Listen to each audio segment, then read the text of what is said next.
Hello, good morning. Payel লাইফস্টাইলের নতুন একটা ব্লগে সবাইকে স্বাগত জানাই। এখন বাচ্চাদেরকে স্কুলে দেওয়ার জন্য আমি বেরিয়েছি। ওদের বাসে তুলে দিয়ে এসে ঘরে চা খেয়ে তারপর কিছুক্ষণ পর সকালবেলা রান্নাবান্না করব। তো সব কিছু আপনাদের সাথে শেয়ার করব। তো আমার সঙ্গে থাকবেন। আজকে নতুন একটা ব্লগ শেয়ার করব, ঠিক আছে?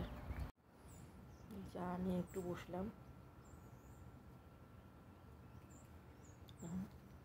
এখন বাজে সকাল 8টার মতন বাজে। চা খাবো। এই জামা কাপড়গুলো সব ধুয়ে দিলাম বাচ্চাদের। আর কিছুক্ষণ পর রান্নাবান্না সব শুরু করব, ঠিক আছে? রান্নাঘরে চলে এসেছি রান্নাবান্না করার জন্য। তো আজকে একটু গাজর আলু ভাজা করব, আর এদিকে কচু বাটা করব, ডাল করব আর ডিম করব। আজকে একটু মধ্যে চালিয়ে নেব।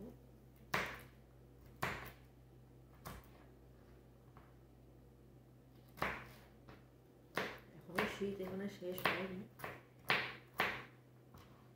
ঠান্ডা অল্প অল্প আছে। বেলা বাড়লে একটু বাড়ে আর কি।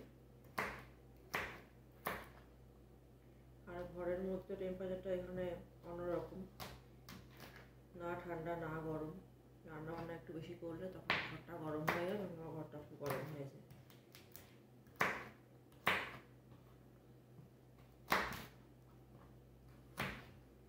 তো আজকে এই রান্না বান্নাগুলো খাচ্ছি, তোমাদের সাথে গল্পও করছি। দেখো,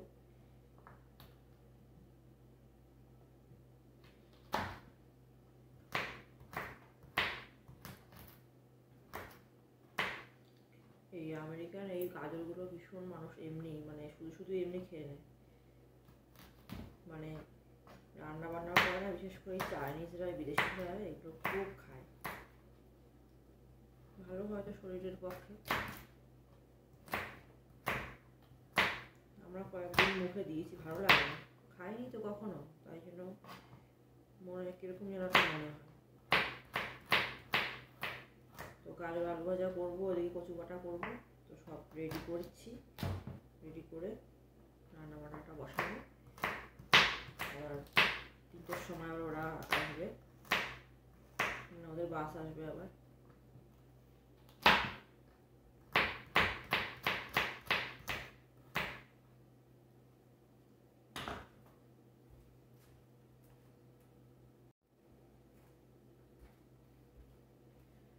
কচুগুলোকে টুকরো করে কেটে নিয়েছি, এটা মিক্সি বাটিতে দিয়ে দিচ্ছি।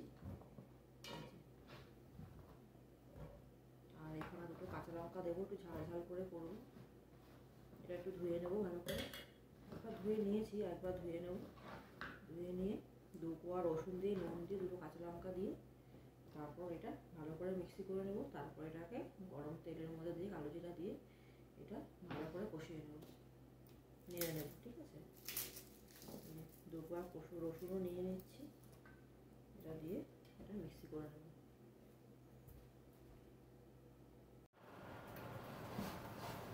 কচু বাটা রান্না করানো হচ্ছে। কচু বাটা খেলে তো দারুণ লাগে। তো এর পেছনে কত পরিশ্রম, আর যে এবার যারা বানায় সেই জানে।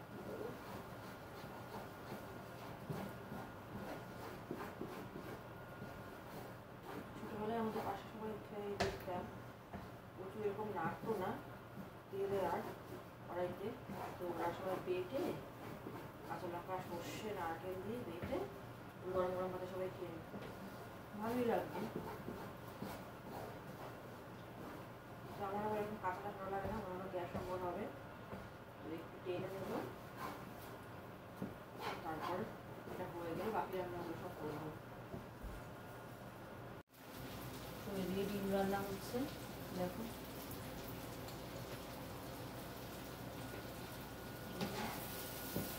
ডিম রান্না হলে রান্না আস্তে আস্তে কমপ্লিট হয়ে যাবে।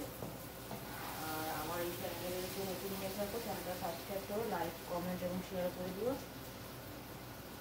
আর আমার নতুন নতুন ব্লগ দেখার জন্য অনেক ধন্যবাদ। আর ব্লগটা দেখো সবাই।